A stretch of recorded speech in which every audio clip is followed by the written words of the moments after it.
Rihana, you can start.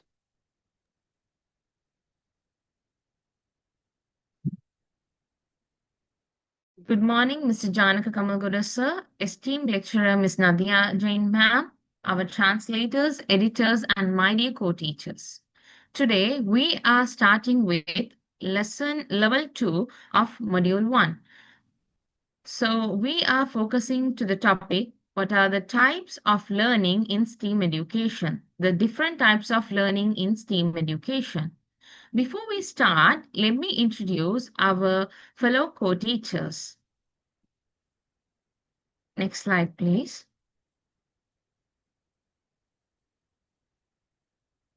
Meet Miss Vymuri Nugegoda, who is the founder of WOW Early Childhood Education Center. Miss Shazna Rafhy, who is the founder and course trainer of Phonics World Sri Lanka. Myself, Miss Rihana, who is the expert teacher. Miss Saheeka Pirthaws, who holds a BA in Social Science in TESOL and TEFL certified educator. Ms. Dulangi Dahanayake, Directors and Principal of MFM Montessori Sri Lanka. Be a gummer. Next slide, please. Okay. So I'm going to start off with experiential teaching method, ETL, and project-based learning, PBL. Next slide, please. Experiential teaching learning method, which is abbreviated as ETL, it's a method where students learn by doing, reflecting on experiences and applying knowledge in real life situation, which makes learning more relevant, engaging, and impactful while developing critical thinking, problem solving, and social skills. Next slide, please. How to achieve ETL.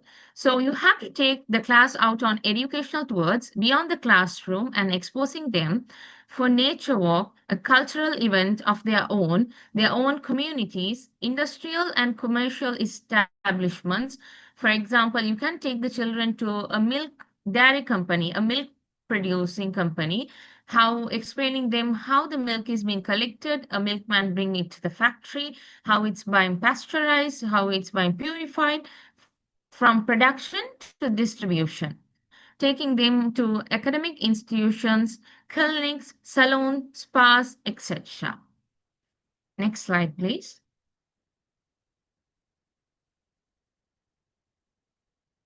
Examples of ETL method. Nature walk and discovery, we focus to the example and the learning outcomes. Nature walk and discovery, through these children improve their observation skills. Cooking activity, they learn healthy eating, a teamwork here. We can ask them to organize how to make a fruit salad with varieties of fruits. Building with blocks, which improves the problem solving skill and collaboration. Role play, for example, community helpers, which improve their social and communication skill. Art and exploration, which improve creativity and self-expression. Sensory bin activities, which improve their sensory and motor skills like fine motor, gross motor skills. Storytelling with puppets, which increase their language and imagination skills. Next slide, please. Project-based learning, which is abbreviated as PBL. It is an instructional method where students gain knowledge and skills by working on real-world and meaningful projects, which focus on exploration, inquiry, and problem solving. It helps students to develop teamwork, creativity, critical thinking while connecting learning to real life. Next slide, please. The key aspects and benefits of project-based learning. It connects the real-world connection, student-centered learning, which is the most important modern team technology, interdisciplinary approach, collaboration and critical thinking, reflection and self-evaluation, engagement and motivation, which gives deep understanding, skill development, and preparation for future challenges. Next slide, please. Okay. So, how can we implement them into the classroom? Here are a few implementation strategies. You can start it small, giving a project, and define the clear objectives of this particular project. Provide the exact resources and guidance. You can demonstrate yourself there and provide or create a supportive learning environment. Use the right technology there and evaluate and reflect at the end. Next slide, please. Example of project-based learning method. So here what we are going to try and the learning outcomes here on the right side. Introduction to the project, which improve, discuss and explore community helpers. You start the brainstorming session where the children share their ideas and you can record their thoughts. Take them on a field trip, visit workplaces or invite helpers to the classroom. Research and exploration through books, videos, internet, art and craft activities, creative models, let them draw in the classroom. You can present it to the parents once a week. Role playing, act as community helpers. You act yourself or students to bring front of the class as a community helpers and start to ask questions.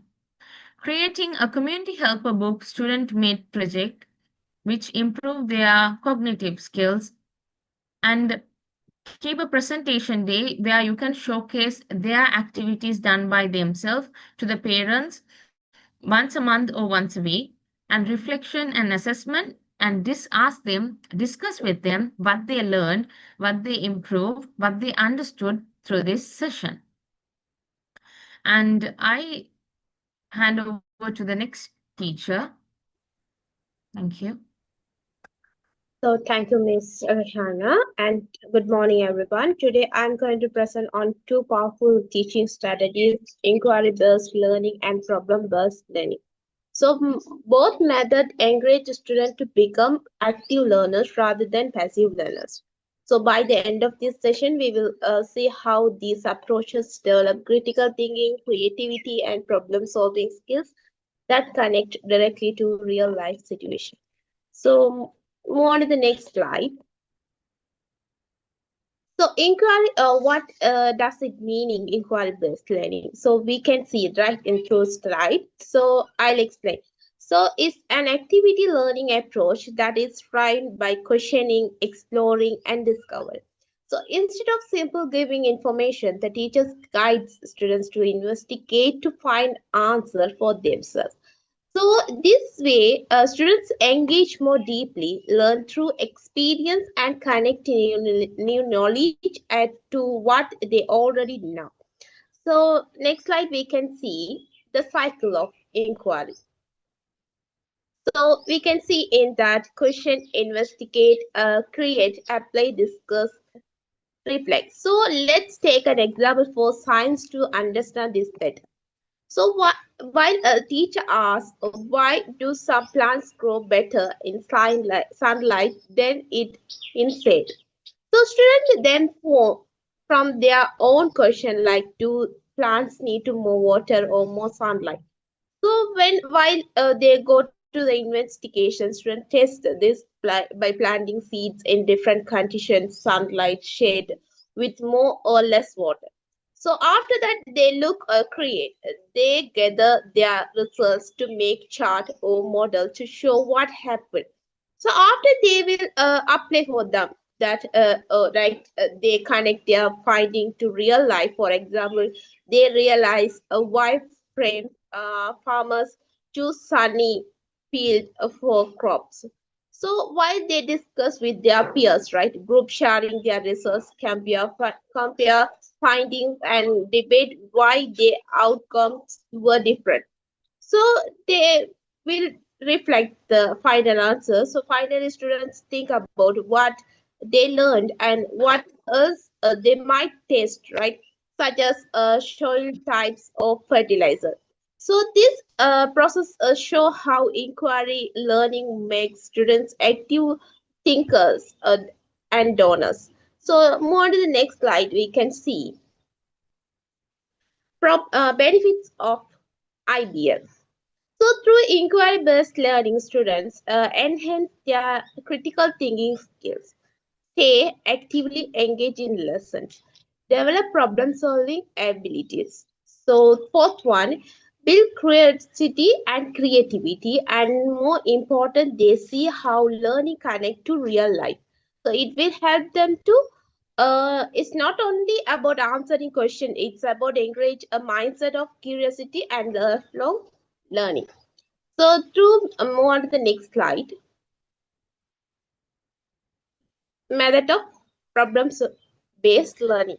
So now let's move on to the second method, problem-based learning or PBL. So move on to the next slide. We can see the definition of what is a problem-based learning. Problem-based learning is a student-centered approach where learners build knowledge and skill by solving real-world problems. So instead of working through theory first, students being with a problem and then learn why they need to solve it. So this method promotes collaboration, independence, and practical application of knowledge. So move on to the next slide. We can see the problem learning cycle. So the cycle of problem-based learning has 6 steps. So problem identification, problem analysis, learning goals, self-direct research, solution development, and reflection. So let's take a real-world example of first management in a community. So problem identification, students notice poor cabbage disposal and ask how can we improve waste management in our areas. So after that, they analyze the problem, right? They discuss possible causes, lack of bins, poor recycle practice, and low awareness. After that, they come to the goal, learning goal. So they decide what they need to learn, such as recycling methods, segregation techniques, and example for other communities. So after that, they direct self-research. So students explore solution by watching videos, researching other school system, or interviewing local authorities. So after that, they come to the solution part, development. They design a plan, for example, introducing recycling bin, so creating awareness posters and conducting a school campaign. So after that, they come to the evaluation, right? So reflecting and evaluation, they reflect on what worked, what challenge they faced, and how their plan can could be improved, right? This approach minus how problems are solved in the real world by identifying, analyzing, researching, and acting. So after we can see the next slide. Benefit of problem-based learning. So PBLs, what the benefits of that? So through brings many benefits to students. So it strengthens critical thinking and problem solving. It promotes teamwork and collaboration. It helps students connect classroom learning to real world challenges. After that, we can connect with the build self-direct learning habit. So move on to the next slide. Through PBLs, so students don't just learn connect, they also learn how to manage challenges and make informed decisions. So thank you. Over to the next teacher. Thank you so much, Shahika. Right. So now we are going to speak about the collaboration learning. So yes. So what is meant by collaboration learning? You can see here it is an educational approach to teaching learning that involves group of learners working together to solve a problem, complete a task, or create a product. It's based on ideas that learning is naturally socially acts, which participants talk among themselves. When it comes for like collaborative learning for children, it's about like learning together by sharing and solving problems.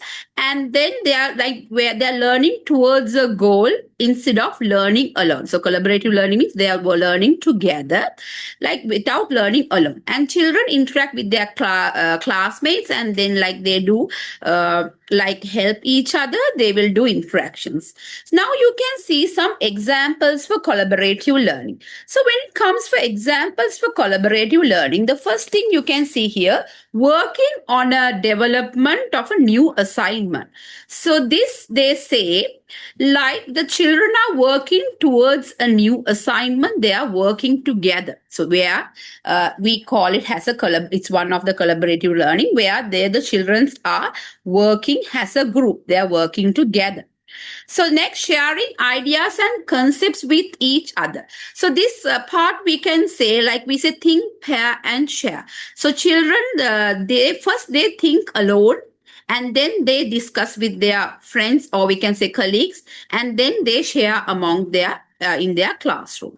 Next comes working together on a project. So that is also like working together in an assignment. So the children, they sit together, they make a project. Now for an example, I can say they are creating a poster of plants, poster of animals. So they are through collaborative learning, they are sitting together, they are discussing, they're talking, they are sharing their ideas, and they're doing the project together. Now we are going to see some benefits of collaborative learning. So what are the benefits? The first benefit you can see, celebration of diversity. So here we can see the children, like they can bring the we can say food together, what they eat, from different cultures, and they are sharing their food among their friends. The second, acknowledgement of individual differences. So for an example, if we have given a group project where one child will draw, one child will write, and one child will present. So it shows the acknowledgement of individual difference. So interpersonal development. Interpersonal development is also, we can say, they are working together on a same project, or we can say they're making a small puzzle where they can talk to each other. They are like cooperating to finish it along with them. Then actively involving students in learning. So actively involving students in learning, we can say again, the children are getting together, they are putting their effort actively, their participation. They are just listening instead of just listening. For an example, if you are saying a story, instead of just listening, they are actively participating in collaborative learning. More opportunities for personal feedback. So that means, for an example, children give kind comments among each other. So now maybe they are doing a drawing, or they are like reading a story. They are complementing each other. So that is also one of the benefit of collaborative learning. Next, develops higher level thinking skills. So through collaborative learning, so the children will have a higher development skills. There they will use their critical thinking part. They like higher order thinking applies. And next, we can say through develop social interaction. Social interaction is also, for an example, we can say, like we are giving a group, again it comes off, they're like sharing with among them, they're talking to each other. It's similar to the intrapersonal development. Then encouraging students responsibility for learning. So for to give an example for that, we can say, for an example, we have given a small science project for a child, like planting a seed, so to see the growth of a plant. So the children must explain it together along with their group. So that is what we call about collaboration learning. And when comes the blended learning, now you can see in one picture there is classroom, and one picture it's online learning, and now blended mean like classroom and digital, they are combined together. So there's a description here. Blended learning is an approach of education in which traditional in-person classes are supplemented or supported with technology, and learners take advantages of both online and offline. So we can say blended learning means for into children perspective, where the traditional learning, face-to-face learning, and the digital learning, the learning through we can say learning through computers, where it applies. So now we can see the blended learning. There are few models we have to consider in blended learning. First, here you can see rotation module. Rotation module means kids move from one activity to another. So for an example, first the teacher will read a story for the child. Then the child will play a game based on that. So they are like they are doing a rotation model. Now when next comes the face-to-face driver and online driver. Now what is meant by face-to-face and online driver? Face-to-face means teacher explains first and the children practice online. Now teacher explaining a fact in the classroom and the child will practice online. The online driver means the computer teaches first. That means through digital learning, the child learns, and then teacher helps the child when it's needed. Next, enriched virtual model. This is like learning mostly online, we can say. Still, they meet the teacher. They're watching a short video of animal at home. They will come home and talk about it, talk about their favorite animals. And then comes the flipped classroom. So I don't want to go much into flipped classroom because my colleague Dulanji is going to speak about it. So to just give you a small example about flipped classrooming, learning at home first and then practicing in the classroom. Again, the project based learning also figure of one of our colleague explains. Project learning means children is making a project. They are thinking and working together. Next, inside and outside learning. Inside and outside learning means when it comes to inside learning model, the children are learning inside the classroom. And outside learning model means they go outside and see the real world. So if I take plants, now teacher is teaching about the plants in the classroom, and they go outside and look at the real plants, and then they come back to the classroom and they talk about what they saw in the classroom. So this is all about the models of collaborative learning. And then you can see there are few benefits in collaborative learning. First, I will focus on its engaging. So learning is through fun, games, videos, and activities. And then you can say it's flexible. Learning can happen in both way, at home and at school as well. And then we can say it's social. The kids work and share their ideas together. Then it's insightful. Insightful means teachers can see how the children are helping with each other. It's personal. When it comes for personal, we can say children can learn in their own ways, and it's future ready. So using technology, kids learn to use the technology for their, now we are into the field of AI. Now this technology plays a major role. So that's all about blended learning. So over to you, Dulanji. Thank you. Thank you, teacher. Yes, we'll move to the flipped classroom method. Actually, as you can see here, there are two pictures, right? In the first picture, it has a traditional classroom where we can teach the lesson and give homework about the classwork that we have already done. In the second classroom, it's completely reverse to the traditional model. What we are doing in here is like pre-class at home. Before coming to the class, we are sending 5 to 7 minutes short instructional content videos or interactive materials. It's created by using the technology to see with their parents. Kids can interact with the parents with the video. They can sit home and they play the video and engaging those content. And the next day, when they came to the classroom with the knowledge that they have gathered, they are practically involving hands-on activities, activity workstations that we have created already in the school related to the given materials.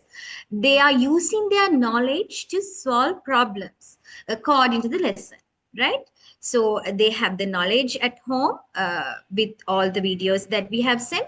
Then they next day, when they came to the classroom, they are actively engaging with hands-on activities and activity workstation. So next slide, please. Next slide, please. Yeah. These are the key features of the flipped classroom. Home learning. Home learning, we are as I mentioned earlier, short videos, 5 to 7 minutes videos. That is the maximum duration because it needs to be very creative, and the content should be there as well as it has to be short. Storybooks, picture cards can be used as these materials. Classroom. In the classroom, the next day when they came to the classroom, they are going to problem solving, group discussion, a lot of group discussions. In depth, they are going to actively engaging with the lesson. Hands-on activities are there. Promotes parental involvement, critical thinking, collaboration. Parental involvement, it's really has to be there, because we are not just sending a video and let the child to watch it. No, parental involvement, active involvement is there to be. So the benefits: more interactive class time we have, because children already learned about some kind of a content and they are going to actively engaging with the practical activities inside the classroom and outside the classroom. So interactive class time is there. Encourage parental involved, definitely there, as I mentioned earlier. Supports different learning paces. Different learning spaces in the sense we have different styled learners, right? Everyone is not having the same learning styles or a pattern. So we have to create suitable videos. From the first place, the sent video should be, it has to be suitable for every learner. It should be a creative, suitable video, as well as in-class activities also. Next day they are coming to the class, so they are interactive with lots of workstations. So those things has to be suitable for different learners. And post-class worksheets we are giving, it needs to be also suitable for different styled learners. So next slide, please. Build confidence in sharing ideas also there. Sample activities, watch a video at home, like I mentioned earlier. So the next day, retell with puppets in class. You can use stick puppets, hand puppets. You can use, normally we are using in kindergartens, stage puppets. So they are going to retell the story, what they have learned or so in the videos. So parents show shape flashcards at home that we have sent. Children build shapes with blocks in the class. So they are going to make shapes with the blocks, normally building blocks and Lego blocks. Listen to a song at home. Sing and add actions together in the school. So they're going to pretend and they're going to move their, like they're doing their movements to the sing, and they are doing a presentation, like represent the song that they have listened at home. Next slide, please. Yeah. Now we are moving to another teaching method, that is design thinking. Design thinking, in the sense, from the word itself, we can think this one is more related to the creativity, right? It's designing and thinking. It's easy for us to understand with the knowledge of the kindergarten applications. Actually, in kindergartens, normally in preschools, we are using project-based learning. Let's take a project. We can take real world situation or a problem as a project. For an example, ma'am says, design a bird nest. So first we can show a real bird nest from the video. So you can just take a real bird nest to the classroom and then show it to the children. As a project, we can let the children to bring the materials to make a bird nest by their own.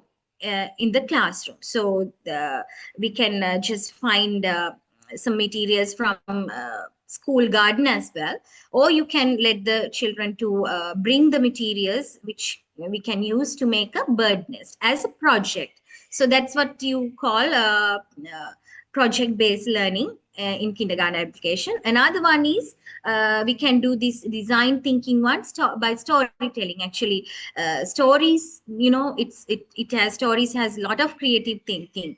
So you can build the children empathy also. For an example, ma'am said about the three little pig story. So we can let the children to build houses as per the story, or like we can just ask, if you are going to build a home, build a house, what are the materials that you're going to take, and how you are going to how they're going to make it, how you're going to make a home. Likewise, we can ask questions, and interactively we can apply this application, the storytelling one. The next one, the next kindergarten application that we can get as an approach is art and craft. A lot of designing and thinking is there, right? For an example, create a toy by their own, like from any material, by using their any imagination. They have go through a lot of videos. They know, like they are involving with the lot of videos, cartoons, so they can use their imagination and let them to create a new toy. Likewise, art and craft is there. So role playing, when it comes to the design thinking, we can take role playing as well. Ma'am says like how we can solve problem as a or a conflict. Any problem, any conflict just happened one, the sudden one is also can taken. So they we can like role playing in the sense we can ask them to act how they are going to solve problems, like creatively. Likewise, design thinking can be applied there.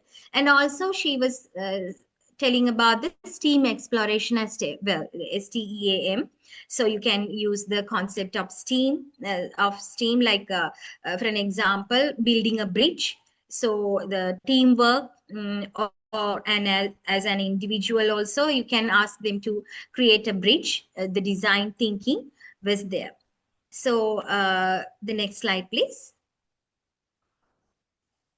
Yeah, these are the key features.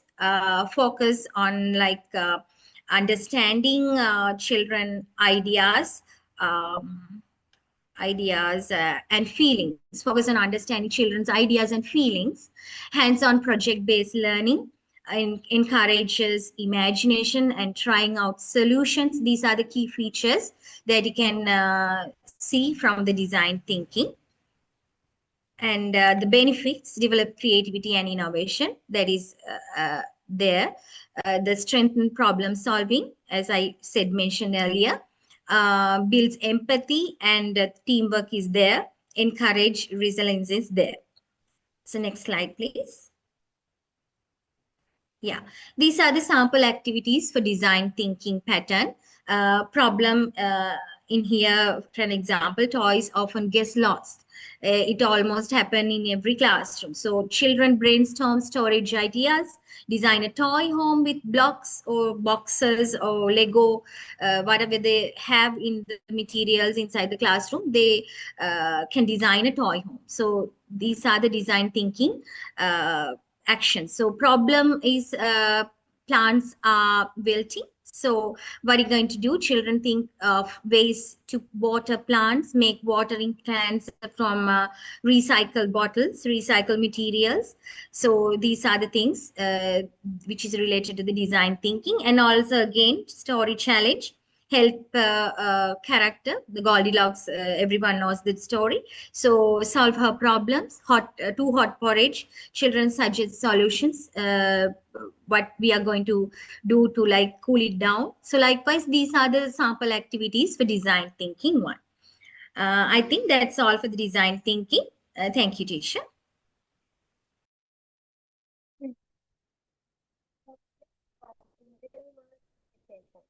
What does this mean? Real-world application is about connecting classroom learning to children's everyday lives. Instead of abstract lessons, children learn through authentic experiences like shopping, cooking, gardening, community visits, etc. The goal is to make learning relevant, meaningful, and practical. Children learn best when they see a purpose for what they're doing. So, real world connections strengthens the concept of understanding. It also builds life skills and helps children see themselves as part of the community. This supports holistic development through cognitive, social, emotional, and motor skills as well. Next slide, please. Key features here. It makes learning more practical and relatable, builds problem solving and independence as well as the life skills, strengthens home school community connection. The benefits of this is learning becomes meaningful. Sometimes you wonder, otherwise, like, why do I have to bother studying this? Children ask that question a lot. So when they do these kind of activities, they can see the relevance of what they are learning. Then it improves their independence and their life skills because they are capable of doing many of the things that for their age group is sometimes even parents think that they can't do. So here this gives the children the independence as well as it allows the parents to see that the children are capable of doing many things on their own. It strengthens community connections. So the children don't feel isolated. They get to understand what sort of society they live in and how it affects them and how they in turn can affect the society they are in. This builds responsibility as well. Next slide, please. So here we are looking at some sample activities. So when you're studying maths, children can play shop in school. So they can use the concept of money. If they've studied weight, they can just see is this heavy or do you want the light one?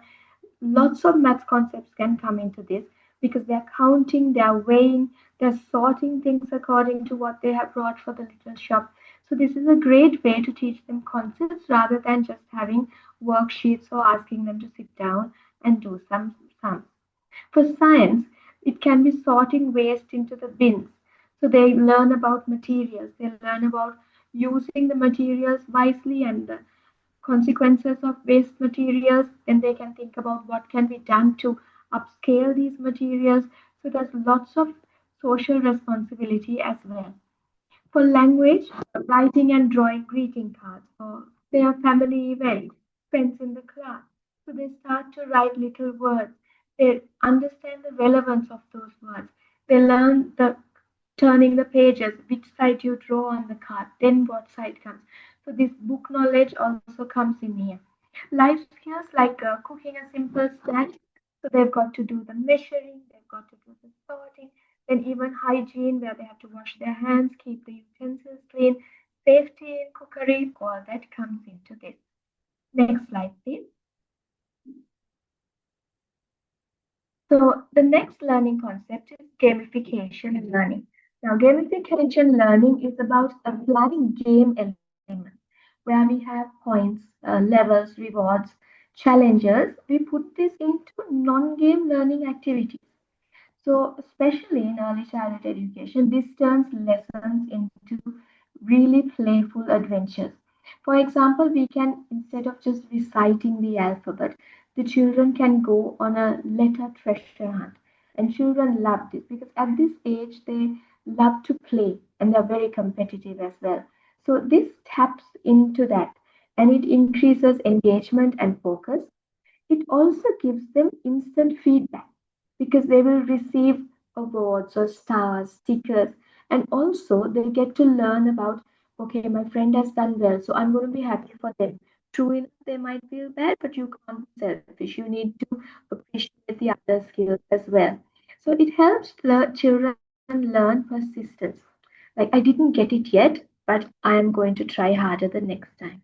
Next slide, please. So the key features in this is play-based learning with goals, and it has rewards. It can be stickers, stars, or even just applause. It builds motivation, teamwork, and persistence. The benefits, it increases motivation and engagement, encourages teamwork, because especially if we're talking about early childhood, sometimes children are not used to working with others because at home they might not have children their own age to mix with. So here this encourages teamwork about active listening, communication, all that comes into play. It makes learning fun and memorable and builds persistence and focus. Next slide, please. So some sample activities. Like I said, we can have a letter hunt, and with each letter they collect, they can earn points. And at the end of the activity, you can see who has collected the most points. Or we can have a maths adventure, puzzle board games, where the children are using the concepts to maybe even snakes and ladders. They understand the concept of the numbers getting higher. They need to know which way to go. So that kind of thing you can have, even using the dice to add the two dice together. They are using additions, but they are using it through play. Classroom challenges, even just a cleanup race to get the children going. A story quest where they act out a story and unlock the ending. It's like a challenge. So only parts or like little chapters are given to them, and each time they solve a puzzle, they're given the next part of the story. So this is very engaging, it's interesting, and the children always kind of ask, what's going to happen next? Is there more? So it's not like they're tired at the end of the lesson. They want to do more and learn more. Next slide, please. So we've come to the end of this presentation. On behalf of all my fellow presenters, I would like to make a very big thank you to Natya Jain ma'am for explaining all these to us very clearly and helping us to understand and in turn apply it in our classrooms and teaching lessons. And also to thank Mr. Janak Kamalguda for giving us this opportunity to help us to be presenters as well. Thank you so much.